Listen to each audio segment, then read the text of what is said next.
Okay. Let me make sure I'm together. Scripture to go with it. Yeah. It's really good. Amazing. And I got that in the 80s, early 80s.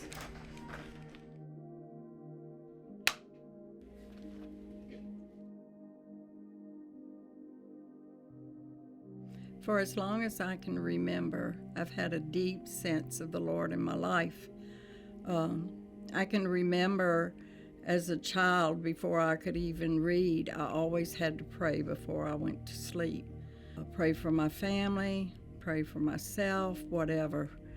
As I got older, I remember that in Sunday school, we were told that if we would learn the books of the Bible, that they would give us a Bible. And that's when I first received my first Bible, because I learned all of the books of the Bible.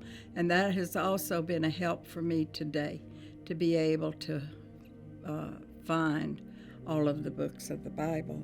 My favorite verse, and one that I've lived by, comes from Proverbs 3:5-8. And if it's okay, I'd like to read it to you. It says, "Trust in the Lord with all your heart and lean not into your own understanding. In all your ways acknowledge Him, and He will direct your paths. Do not be wise in your own eyes. Fear the Lord and depart from evil. It will be health to your flesh and strength to your bones." I have an insert here in the scripture here that is really good. It says, "If you think you know it all, then you will not be open to letting God direct you."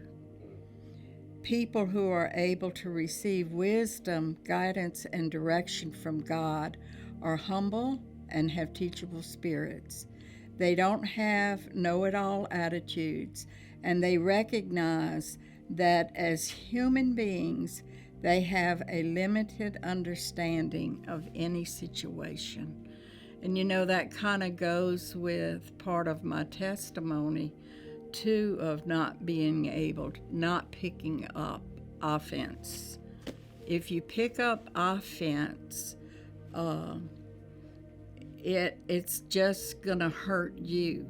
As later on in my life, after I had been serving God for 18 years, the enemy tried to lead me in that direction of picking up offense that didn't even happen to me, happened to someone else.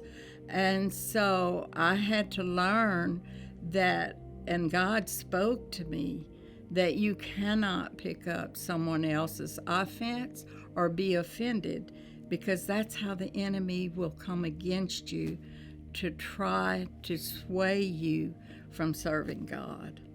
I guess temptation would be probably the biggest thing, especially in your ages as youth. You have a lot of temptations, a whole lot more than what I even had at my age. And so keeping yourself around godly people.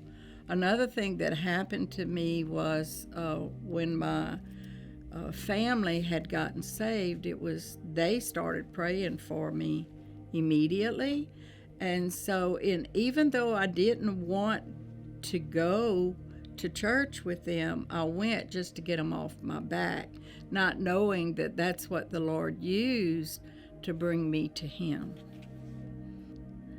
There has been times that the enemy tried to veer me in the wrong direction, but if you have the Lord in your life, the Lord is not going to leave you alone. He will bring you back to where you're supposed to be, no matter what. I truly believe that. But you have to be willing to listen to what He says. I know that when the time that I started to walk away, the Lord just spoke to me. This is my walk. And when I stand before God, I'm going to answer for Shirley. I'm not going to answer for anyone else. I'm not going to have the excuse of who said what, or they tried to lead me here, or I listened to them, whatever it might be.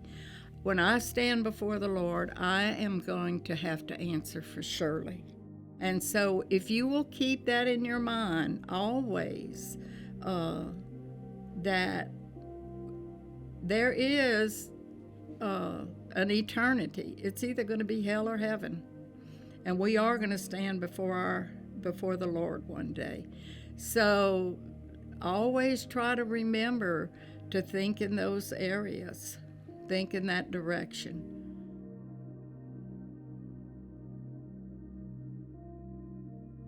He's been my best friend. Jesus has been my best friend.